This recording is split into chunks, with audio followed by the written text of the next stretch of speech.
ఈ సమావేశానికి ఎన్నికలలో మనమందరం మీ అందరికీ తోడుగా వివిధ ప్రాంతాల నుంచి మన నాయకులందరూ వచ్చి కూడా గట్టిగా పనిచేసింది.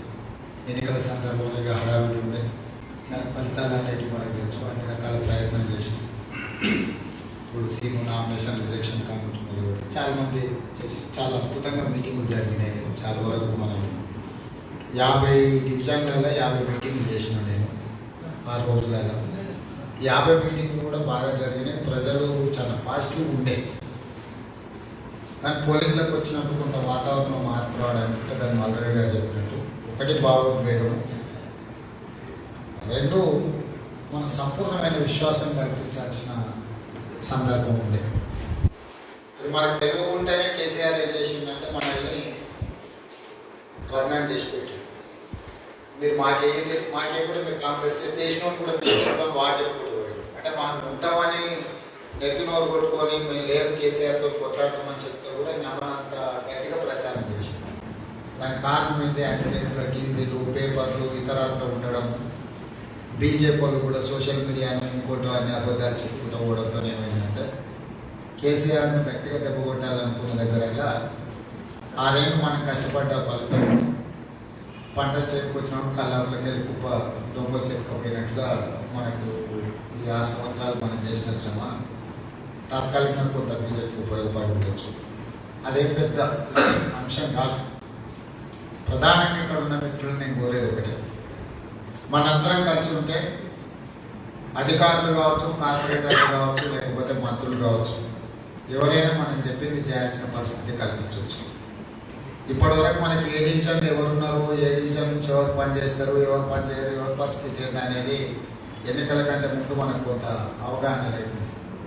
ఈ ఎన్నికల ద్వారా ఏమైంది, మన పార్లమెంట్లోకి వచ్చే 5 నియోజకవర్గాలు, ఒకటి కంటోన్మెంటు మేడ్చల్ ఇప్పుడు ఎన్నికల్లో మన అయిపోయినాయి. మిగతా 5 అసెంబ్లీ నియోజకవర్గాలలో ప్రతి బూత్ స్థాయిలో కాంగ్రెస్ పార్టీకి పనిచేసే వాళ్ళు, ప్రజలలో ఉండేవాళ్ళు ఎవరు అనేది పార్టీకి ఒక అవగాహన వచ్చింది.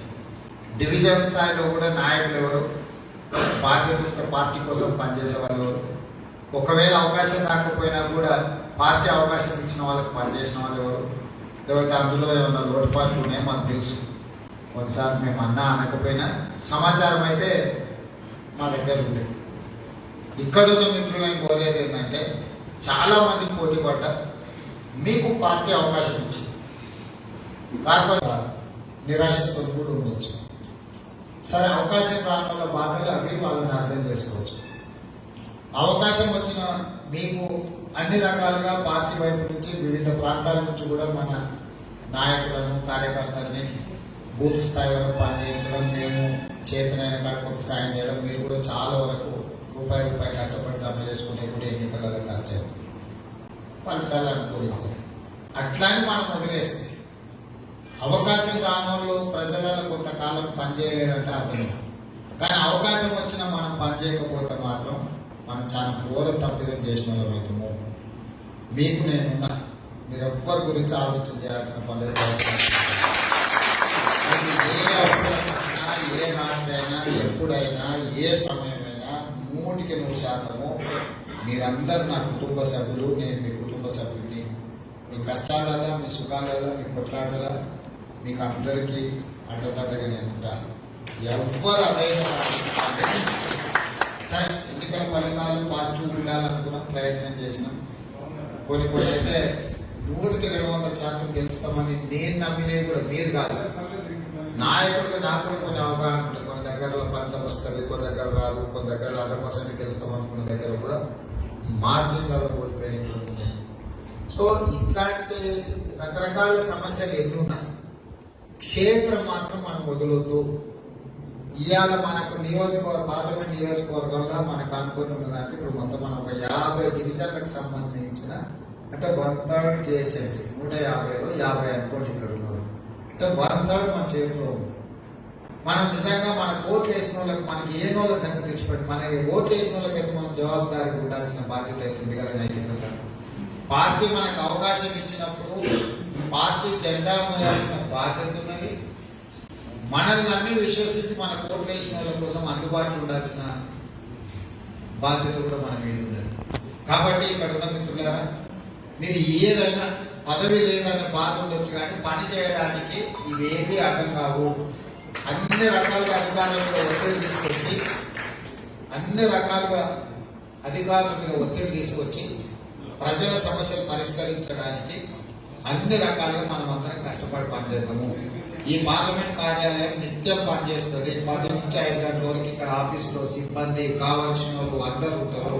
మీరు ఏ పని మీద వచ్చినా కూడా ఇక్కడ నుంచి అధికారులకు ఫోన్ చేయడం కానీ, అధికారులకు చెప్పడం కానీ, పలానా వాళ్ళు వస్తున్నారు, పలానా సమస్య మీద మన గల్లీలో రోడ్డు ఉన్నా, డ్రైనేజ్ ఉన్నా, కరెంట్ ఉన్నా, తాగునీళ్ళు ఉన్నా, వ్యక్తుల సమస్యలు ఉన్నా, ఇళ్ల పర్మిషన్లు ఉన్నా, ఇంకేదన్నా ఉన్నా, ఏది ఉన్నా మన కార్యాలయం నుంచి వాటిని ఫాలో అప్ చేస్తారు. ఎవ్రీ సాటర్డే 10 నేనే ఇక్కడ గ్రీవెన్స్ డే లాగా కూర్చుంటా. మీరు ఏ పని మీద వచ్చినా కూడా ఆ రోజు కూర్చొని ఎవ్రీ సాటర్డే మన పార్లమెంట్ నియోజకవర్గానికి ప్రత్యేకంగా సమయం ఇస్తాం. 10 to 5 మొత్తం నేను ఇక్కడనే ఉంటా.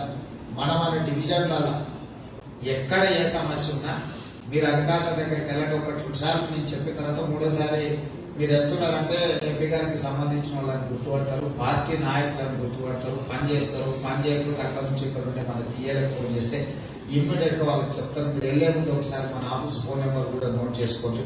అదేవిధంగా మన పిఏల నెంబర్ కూడా మీ దగ్గర పెట్టుకోండి. నేను ఫోన్ కొంచెం తక్కువ అటెండ్ చేసుకుంటా, నాకు సమస్యలు కొన్ని ఉన్నాయి. కాకపోతే మీరు ఇక్కడ ఏది మాట్లాడినా నాకు సమాచారం వస్తుంది. ఇవాళ రేపు ఫోన్లలో మీకు తెలుసు, ఏది మాట్లాడినా వాడు రికార్డ్ చేసుకొని అటుకత్తిరించి ఇటుకత్తిరించి ఓదానికి ఒకటి అతికించి దాన్ని తీసుకొచ్చి మళ్ళీ ఎక్కడో పెట్టి రకరకాల సమస్యలు ఉంటాయి. రెండోది ఇప్పుడు మనం 2 గంటల నుంచి మీటింగ్ ఉంటాయి. ఈ టైంలో నేను ఫోన్లో మాట్లాడలేదు. ఇట్లనే రోజులో చాలా వరకు 12 నుంచి 14 గంటల వరకు ఏదో సమావేశాలలో నేను ఉంటుంటా. కానీ మీకు నిరంతరం అందుబాటులో ఉండడానికి మన సిబ్బంది ఉన్నారు, మన వాళ్ళు ఉన్నారు, మన ముఖ్యమైన నాయకులు ఉన్నారు, అందరూ అందుబాటులో ఉంటారు. చేయాల్సిందల్లా మనకి ఇచ్చిన అవకాశాన్ని మనం సద్వినియోగం చేసుకోవాలి. ఈ 5 సంవత్సరాలు మనం ప్రజలకు సేవ చేయాలని కార్పొరేటర్ టికెట్ తీసుకున్నాము. గెలవడం గెలవకపోవడం అనేది అది మన సమస్య, ప్రజల సమస్య కాదు, పార్టీ సమస్య కూడా కాదు. పార్టీ మనకు అవకాశం ఇచ్చింది. ఈ 5 ఏళ్ళు ఖచ్చితంగా మీకు నాకు గురుతరమైన బాధ్యత ఉంది. ప్రజలకు అందుబాటులో ఉండాల్సిన అవసరం ఉంటుంది. రానోళ్ళకు మేము 4 రోజులు మేము పనిచేయమని ఇంట్లో పండుకున్నా వాళ్ళకి అర్థం ఉంది. ఎందుకంటే సార్ నాకు టికెట్ ఇవ్వాలి, 2 రోజులు పనిచేస్తాము, లేకపోతే సార్ నాకు డివిజన్లో ఇంకో బాధ్యత ఇవ్వలేదని వాళ్ళకి ఏదైనా కనీసం సాకం నుండి తప్పించుకోవడం. ఇక్కడున్న మనకు మాత్రం సాకు లేదు. దయచేసి అభ్యర్థులుగా నిలబడ్డ వాళ్ళు, మా సోదరిమణులు, వాళ్ళ కుటుంబ సభ్యులకు నా సూచన ఒకటే, మీకు అన్నిటికీ నేను ఉంటాను. మీరు ఎవరు అధైర్యపడాల్సిన పని లేదు. ఎవరు గెలిచిన కంటే కూడా మనం ఎక్కువ పని చేయొచ్చు, భయపెట్టవచ్చు. ఏది ప్రజల సమస్యలు పెండింగ్ ఉంటే ఏం జరుగుతుందో మీరు ప్రతి క్షణం తీసుకోండి. ఇప్పుడు గెలిచిన రిజల్ట్ కూడా ఎవరికి రాలేదు, అంత తొందరగా వీళ్ళు ఏదో అయ్యి పదవి అనుభవిస్తారని కూడా మీరేం అనుకోకండి. ఇవాళ అది రకరకాల పరిణామాలకు దారి తీస్తుంది. అంత ఈజీగా ఏదో మేయర్ అయిపోయి వీళ్ళు అయిపోయి అది కూడా ఉండకపోవచ్చు. స్పెషల్ ఆఫీసర్ పాలన వచ్చిన ఆశ్చర్యం లేదు. నిన్న టీఆర్ఎస్ వాళ్ళు మాట్లాడిన విధానం చూస్తుంటే కార్పొరేటర్ బాధ్యత తీసుకోకుండానే ఐఏఎస్ అధికారులను పెట్టించి 1-2 ఏళ్ళ పరిపాలన సాగించే పరిస్థితి కనిపిస్తుంది. అధికారులు ఉన్నారంటే ఖచ్చితంగా మనం ఇంకా అన్ని పనులు చేయించవచ్చు. సరే, కార్పొరేటర్ వస్తే ఒక రకమైన ఇష్యూస్ ఉంటాయి. కార్పొరేటర్ వస్తే పొలిటికల్గా ఫైట్ చేయొచ్చు. యూపీలో నరేంద్ర మోడీ సొంత నియోజకవర్గంలో 2 జరిగిన రెండింటికి 2 ఓట్ల మీద బీజేపీ. అంటే ఈ రాష్ట్రంలో కేసీఆర్ పతనం ఎట్లయిందో దేశంలో నరేంద్ర మోడీ గారి పతనం కూడా మొదలైంది. నరేంద్ర మోడీ బలవంతులు మనం ఏం చేయలేమని అనుకోకండి. 2004లో వాజ్పేయి గారు ఉన్నప్పుడు షైనింగ్ ఇండియా అని చెప్పి అసలు వాజ్పేయి గారికి అడ్డమే లేదని ఒక వాతావరణం కనిపించింది. అసలు కాంగ్రెస్ పార్టీకి లీడరే లేరన్నారు. అసలు ఈ పార్టీ ఉంటుందా అని అన్నారు 2004లో. కానీ యూపీఏ 1, యూపీఏ 2 మన్మోహన్ సింగ్ గారు అంటే కాంగ్రెస్ పార్టీ శ్రీమతి సోనియా గాంధీ గారి నాయకత్వంలో కాంగ్రెస్ పార్టీ గెలవడము, మన్మోహన్ సింగ్ గారు 10 సంవత్సరాలు ప్రధానమంత్రి ఉండడం ఈ దేశ భవిష్యత్తునే మార్చేసింది. ఆర్థిక వ్యవస్థ మొత్తం ప్రపంచంతో పోటీ పడేటట్టు తీసుకెళ్ళి నరేంద్ర మోడీ అని ఒక చిన్న మనకంటే మన యావరేజ్ మన state of the state Gujarat చిన్న రాష్ట్రానికి ముఖ్యమంత్రి ఉన్నాడు. ఆ 2 సార్లు బీజేపీ ఓడిపోవడంతో ఆ పార్టీ లేదు, పతనం అవుతుంది అనుకున్నారు. కానీ సడన్ గా ఎక్కడో చిన్న రాష్ట్రానికి ఉన్న ముఖ్యమంత్రి నరేంద్ర మోడీ బయటకు వచ్చి ఒక 10 సంవత్సరాలు ఆయనకు అవకాశం వచ్చింది. 94 నుంచి 2004 వరకు టీడీపీ చంద్రబాబు నాయుడు గారి ధాటికి 94లో మనకు ప్రతిపక్ష హోదా కూడా రాలేదు. 99లో 90 సీట్లు వచ్చినాయి. అయినా ఇంకా ఈ కాంగ్రెస్ పార్టీ వీళ్ళది చంద్రబాబు నాయుడు అపరచానికుడు, ప్రపంచానికి పెద్ద రాజశేఖర్ అని. కానీ 2004 వచ్చే వరకల్లా రాజశేఖర రెడ్డి గారి పాదయాత్ర కూడా 250 సీట్లు కాంగ్రెస్ పార్టీకి గెలిచింది. 10 ఏళ్ళ 2009 ఎన్నికలలో 52 సీట్లు నిలబడితే కేసీఆర్ 10 సీట్లు గెలిచి కేసీఆర్ సొంతంగా రాజీనామా చేసి ఇంట్లో పడుకున్నాడు. మీకు అందరికి తెలియాలి. 2009 ఎన్నికలలో వాళ్ళకు నామినేషన్ వేయడానికి కార్పొరేటర్ అభ్యర్థులు దొరకక జిహెచ్ఎంసీ ఎన్నికలకు పోటీ చేయలేదు. కానీ 2014 వచ్చే వరకల్లా కేసీఆర్ ప్రభుత్వం ఏర్పడేసి 19కి వచ్చే వరకల్లా 18కి వచ్చే వరకల్లా ఆయనకు ఎవరు పోటీ ఉన్నారని అనుకోండి. ఇవన్నీ తాత్కాలికమైన కొన్ని భ్రమలు కలుగుతుంటాయి. ఎందుకు ఇవన్నీ ఉదాహరణలు చెప్తున్నా అంటే ప్రతి 10 సంవత్సరాలు ఒక పార్టీకి ఒక అవకాశం వచ్చింది. భారతీయ జనతా పార్టీకి 2014 నుంచి 24 వరకు ప్రధానమంత్రి మోడీ కావడానికి ఇచ్చారు. 14 నుంచి 24 వరకు కేసీఆర్కి ఇచ్చారు. వీళ్ళిద్దరు 10 సంవత్సరాల అవకాశం అయిపోయింది. టీడీపీకి 94 నుంచి 2004 వరకు 10 సంవత్సరాలు ఇచ్చారు. 2004 నుంచి 2014 వరకు కాంగ్రెస్ 10 సంవత్సరాలు ఇచ్చారు. రాబోయే 10 సంవత్సరాలు 24 నుంచి 34 వరకు 10 సంవత్సరాలు కాంగ్రెస్ కి అద్భుతమైన భవిష్యత్తు. చరిత్ర, గతంలో జరిగిన చరిత్ర ఏమి నేను ఊహించి చెప్తలేను. చరిత్ర మీరు కొంచెం తిరిగేస్తే మీకే తెలుస్తుంది. 94 నుంచి రాజకీయ ముఖ చిత్రాన్ని మొత్తం తీసుకొని చూడండి.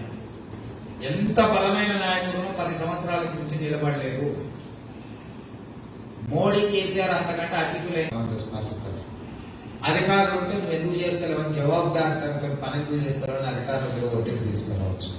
మీకు నేనున్నా, ఏదంటే మా ఎంపీ గారు చెప్పినప్పుడు లేకపోతే సమస్య ఉంది, ఇక్కడ రాండి, ఇక్కడ నుంచి చెప్పించుకోండి, ప్రజల దగ్గరికి వెళ్ళండి, పని చేద్దాం. సరే, కొంత నష్టం, కొంత బాధ ఉన్నది ఎన్నికలలో గెలవకపోవడం అనేది. కానీ అది మనకు సంబంధించిందే, అది ప్రజల కోణం కాదు. గెలుపు ఓటమి అనేది నిలబడ్డ అభ్యర్థులను మీకోసం పనిచేసిన మాకు ఉండొచ్చు. కానీ పార్టీ పరంగా పార్టీ క్లియర్గా మీకు అవకాశం ఇచ్చింది. ప్రజలు మీకు ఓటేసి వేయగలిగినారు. కాబట్టి ఇవాళ మనం క్షేత్రం మొదలడానికి వీల్లేదు. మీ క్షేత్రస్థాయిలో పనిచేసినప్పుడు వచ్చే సమస్యలను పరిష్కరించడానికి మీ తరఫున కొట్లాడడానికి నేను ఉంటాను. దయచేసి ఎవ్వరూ అధైర్యపడకండి. మనం రాజకీయంలో ఎన్నికలు అనేవి ఒక పర్సెప్షన్, ఒక నమ్మకం కలిగిస్తే గెలుస్తుంది. ఒక నమ్మకం కలిగించలేనప్పుడు ఇబ్బంది వస్తుంది. మతం అనేది ఒక ఉద్వేగం. బీజేపీ వాళ్ళకి కలిగించగలిగారు. ఏం లేదు అక్కడ. వాడు సమాధులు కూడా కొట్టింది లేదు, పోయి మసీదులు కూడా కొట్టింది లేదు. ఫలితాలు వచ్చినాయి, ఎవరికి వాడు వెళ్ళిపోయారు.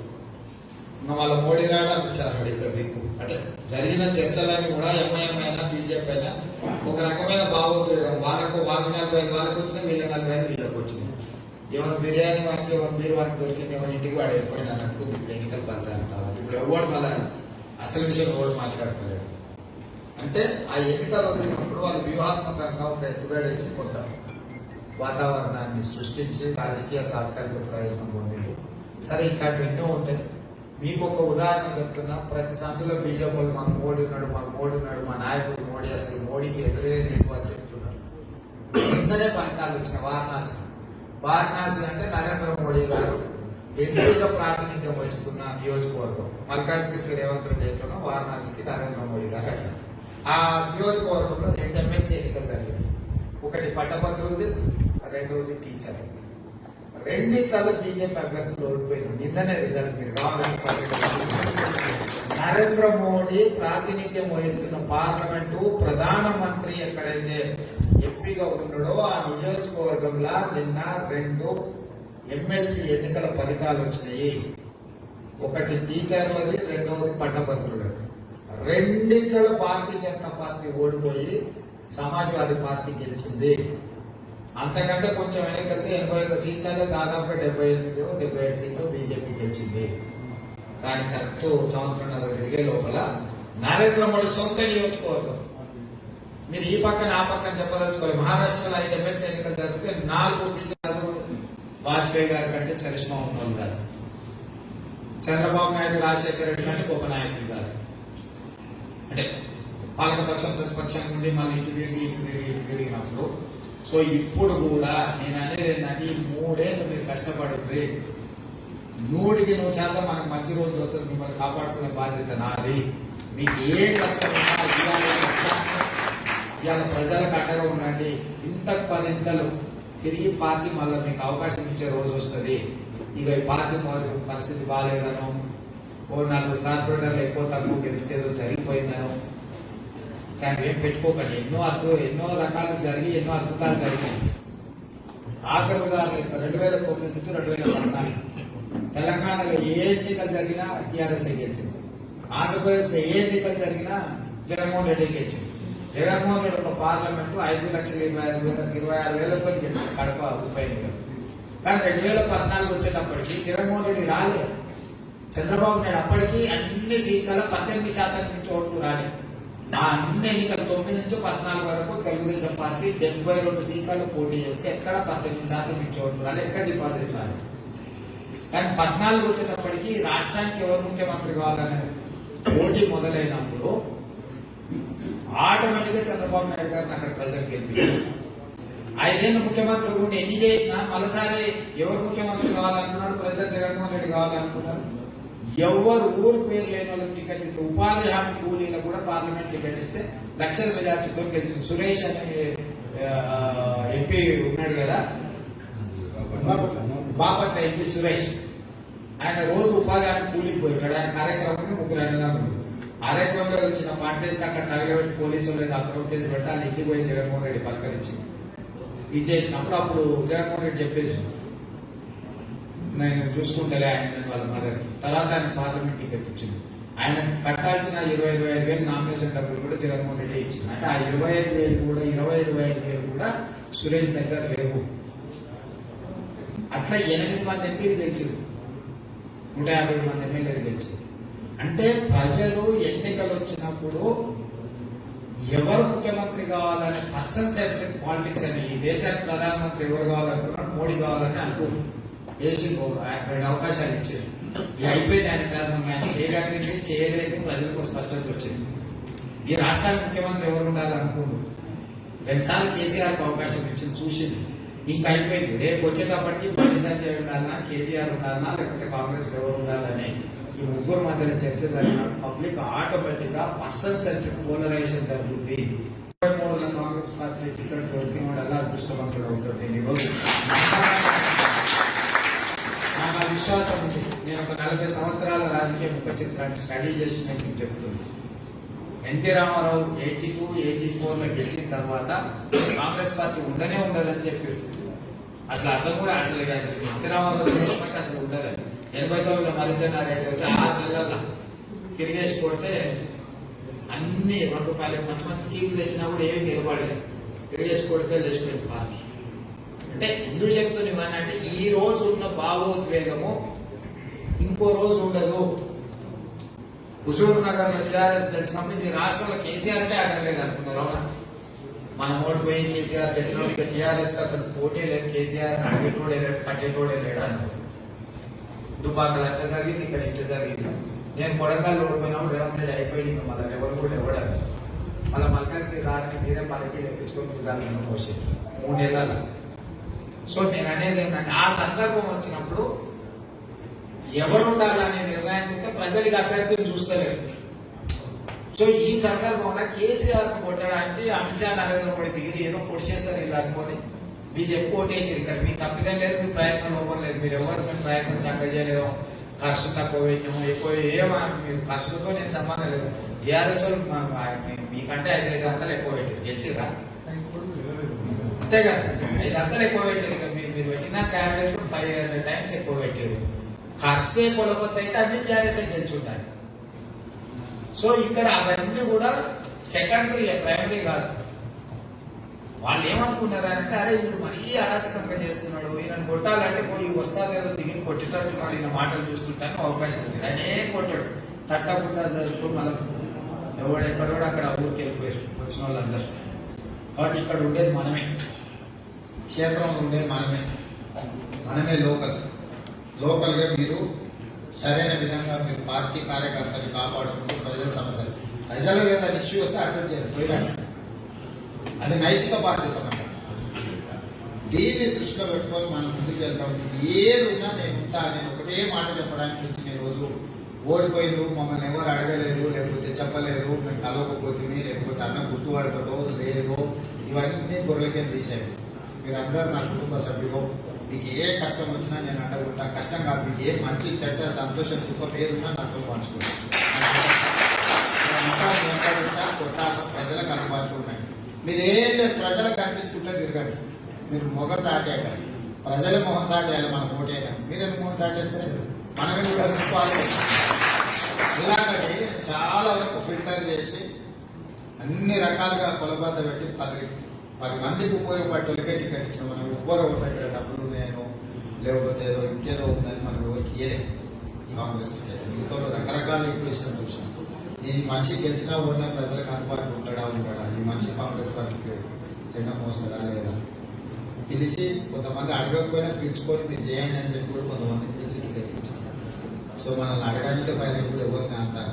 ఈసారి 90% మీ టికెట్ మీ బీఫామ్ మీకు ఇంటికి వచ్చింది నాకు తెలిసినంత వరకు. ఎవరు మీరు బీఫామ్లో వాసులు ఈసులు ఇవన్నీ ఏం చేయలేదు. ముందు నుంచి క్లారిటీగా ఇయ్యని వాళ్ళు కూడా ఇవ్వనందుకు వాళ్ళని పిలుచుకొని కూర్చోబెట్టి చెప్పినాం. మీకు ఈ పరిస్థితులు ఇవ్వలేకపోతే ఇచ్చే వాళ్ళకి మీరు ఫ్రీగా పనిచేసుకోవాలి ఎంత ముందు ఆలోచన చేయకుండా చెప్పి. సో ఇప్పుడు ప్రజలకు నమ్మకం కలిగించండి. నా రిక్వెస్ట్ ఒకటే, సరే రేవంత్ రెడ్డి లేకపోతే మధురవి గారు లేకపోతే రాజయ్య గారు లేకపోతే జిల్లా పార్టీ ప్రెసిడెంట్ తప్పుడు వాళ్ళకి టికెట్ ఇచ్చిందని చెడ్డ పేరు పార్టీకి చేయకండి. మేము మిమ్మల్ని సంపూర్ణంగా నమ్మి మీకు అవకాశం ఇచ్చింది.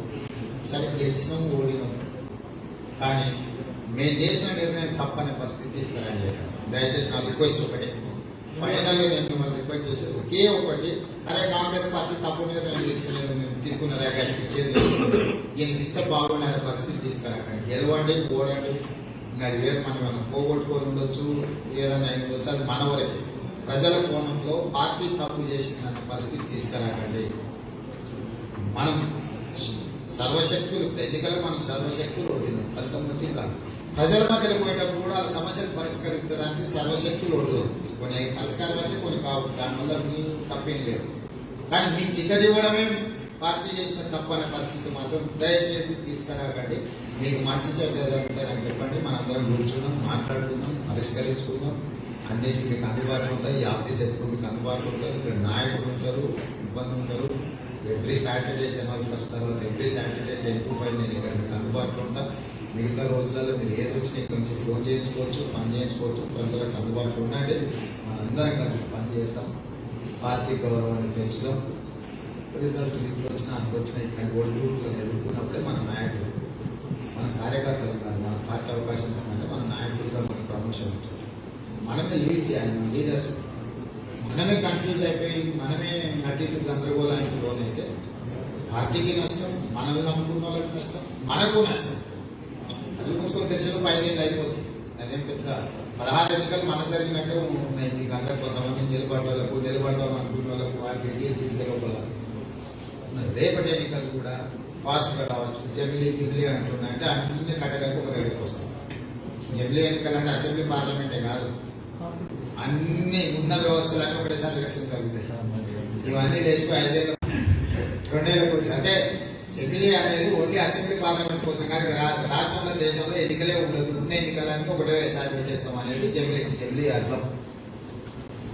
సో వాళ్ళు మీ ఓడిన వాళ్ళ అదృష్టం బాగుంది, గెలిచిన వాళ్ళ దురదృష్టం వాళ్ళ ఎత్తి మీద ఉందనుకో 2 ఏళ్లలో కూడా మళ్ళీ మీ ఎన్నికలు వచ్చినా ఆశ్చర్యలేదు. కాబట్టి అందరూ బాగా చేయండి. మళ్ళొకసారి కోరుకుంటూ కష్టపడేందుకు మీ అందరికి పనిచేయడానికి వచ్చిన వాళ్ళందరికీ కూడా ఒకసారి మళ్ళీ ఫ్రీగా కలిసినట్టు ఉంటుందని చెప్పి అందరూ కూడా భోజనం చేసి చేయండి. మళ్ళీ ఏది కూడా అందుబాటులో ఉంటే చేద్దామని తెలియజేస్తూ మీ అందరూ